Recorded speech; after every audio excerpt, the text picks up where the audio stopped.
As the weekend winds down and a new and uncertain week begins, at least the sports world will have NFL free agency to discuss. There was uncertainty if the league year would begin on time, but Sunday night the NFL sent a memo to teams saying the league year will start Wednesday, which means teams can begin talking to free agents as soon as Monday. And we're joined now by NFL insider Adam Schefter. And Adam, how surprised are teams that, given what all these other leagues are doing, we're taking a break here, that the NFL is going to continue sort of as scheduled?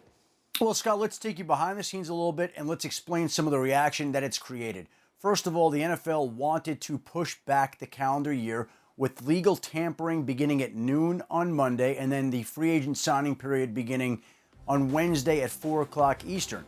The NFL Players Association declined to grant that consent because it's a collectively bargained issue and both sides have to agree to that. The NFLPA felt if we push it back, who's to say that this country won't be in worse shape 3 weeks from now? Who's to say that people will be able to fly at that point in time? There could be more quarantines. And so the NFLPA wanted it to go off.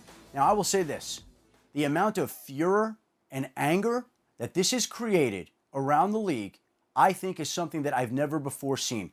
There are head coaches, general managers, agents, players reaching out who are incensed that the league year is beginning, and they can't understand how countries like Italy and France and Spain are closing down, how every sport in our country is suspending play, basically stopping operations, and free agency is going to go on. Now, I know it's not a sporting event, but their argument is, guess what? Teams are now going to have to get private planes, which include pilots in the air, to fly free agents to buildings.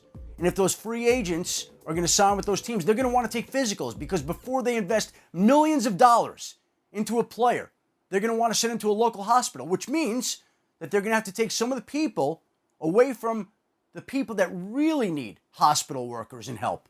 And they're going to have to perform MRIs on these players so they can sign millions of dollars of contracts at a time where our economy is tanking.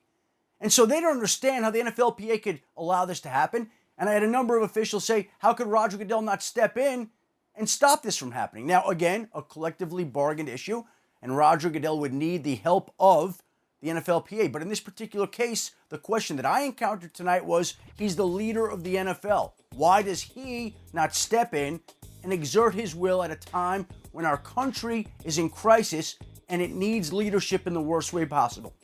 Interesting. And also considering the timing of the CBA getting agreed upon, it's amazing that this is the timing of this conversation. There is a significant news piece, this notwithstanding, and that's that Ryan Tannehill gets the big deal to remain with Tennessee, which means that a potential landing spot for Tom Brady is now taken. I'm not asking you where Brady goes. I'm asking Adam, with business continuing as usual, what's the sense of what that time frame might be for him to ultimately make a decision?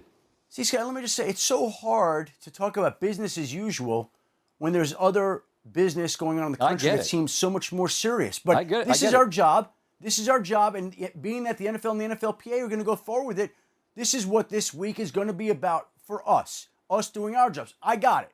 So saying that, I would just say that we are headed into a Monday where, again, amazingly enough, legal tampering is going to be allowed to begin. Teams are going to be allowed to reach out to Tom Brady. I expect there to be multiple teams to reach out to Tom Brady to see how interested he is in signing with another one of them. I think the headline is this, though, Scott. Again, we're in the middle of March. We're about to embark upon free agency. And Tom Brady does not have anything close to a deal in New England yet. Now, I know people think, oh, he's going back to New England. What makes them think that? Why would they think that now, when this has been going on since he put the motion into place where basically he voided the contract? There haven't been any substantial contract negotiations. There hasn't been anything that resembles a deal. Why do people think now that all of a sudden, at the 24th hour, something's going to get done that hasn't gotten done in previous weeks and months? I don't understand that. And all these teams now that have been laying in wake, all are going to have their crack and chance at Tom Brady. And I know he's going to be 43, and I know he's not as young as he used to be, but he's still the greatest quarterback of all time. And other teams, for the first time in his career, are going to be allowed to talk to him and try to persuade him from leaving New England. And I think there's a real chance that somebody's going to be able to do that. Adam Schefter, I appreciate your time. We'll talk again soon. Thank you, Scott. Thank you very much. Thanks for watching ESPN on YouTube. For more sports highlights and analysis, be sure to download the ESPN app. And for live streaming sports and premium content, subscribe to ESPN+.